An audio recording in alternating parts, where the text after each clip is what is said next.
daytime. Lots of sunshine. Are you used to this?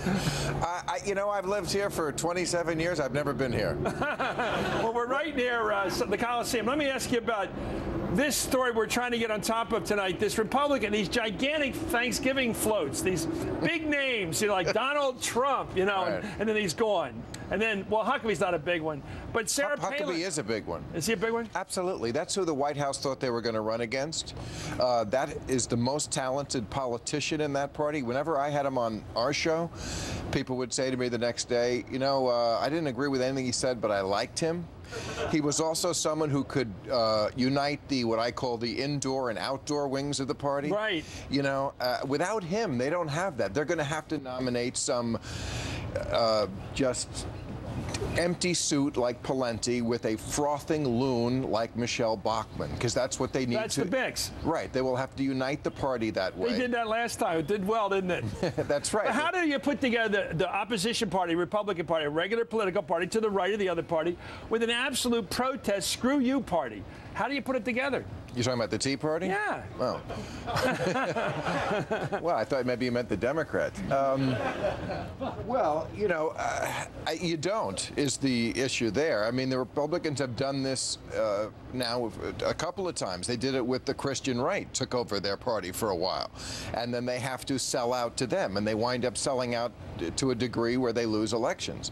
What I love about the Republicans, because I don't like them to win, is the fact that they have to win in Iowa. The nominee has to. Right. Iowa is a roach motel.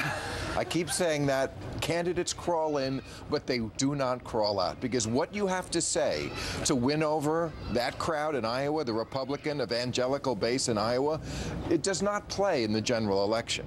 And that's what whatever candidate, and you see people, very reasonable people like a Tim Pawlenty, Minnesota. He's a very soft, right, mild-mannered guy. Remember he said that thing about, you know, taking back what they said in the primary. If you ask a person whether they believe in evolution, they consider that a curveball now. Right. The Republicans, because that's perfect for Iowa. Yeah, and if you say, I do believe in it, you're a dead man in Iowa. Governor Chris Christie of New Jersey, you know who I'm talking about? Sure. Governor Lard. He's supposed to be the reasonable one. I'm from New Jersey. We're not the crazy people. He said this last week that he was not sure about evolution, and that we should. He's running. Exactly. Well, I don't think this time, but next time he's setting the table for a run there, because what sort of a country is this where you can't cop to evolution? I mean, global warming I can sort of understand, although not really. If you read 3 things in your life, you'd understand that it's really happening. But evolution, I thought we settled this with the Scopes trial. Why do we my favorite question, Bill, it's your territory here because it's the craziness of these people, but why do we test our medical products on animals and monkeys and guinea pigs if they're not somehow related to us historically? Well, it would be an absurd test. What would they say to that? I don't know what this is related to. Well, because they don't believe in evolution. Oh, I see what you're saying.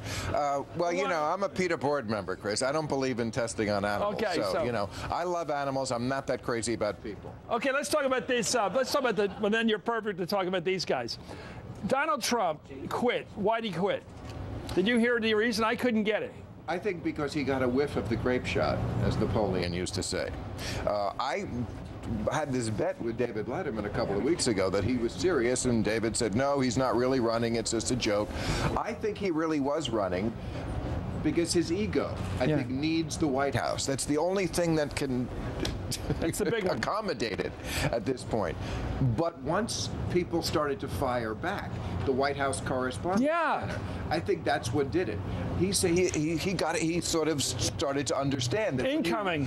When you run for office and you shoot at other people, they shoot back. Did you see his face? He didn't know whether to laugh it off or to get mad or to have a press conference afterwards. Right. And of course, you know, he's declared bankruptcy more times than MC Hammer. This was going to come out.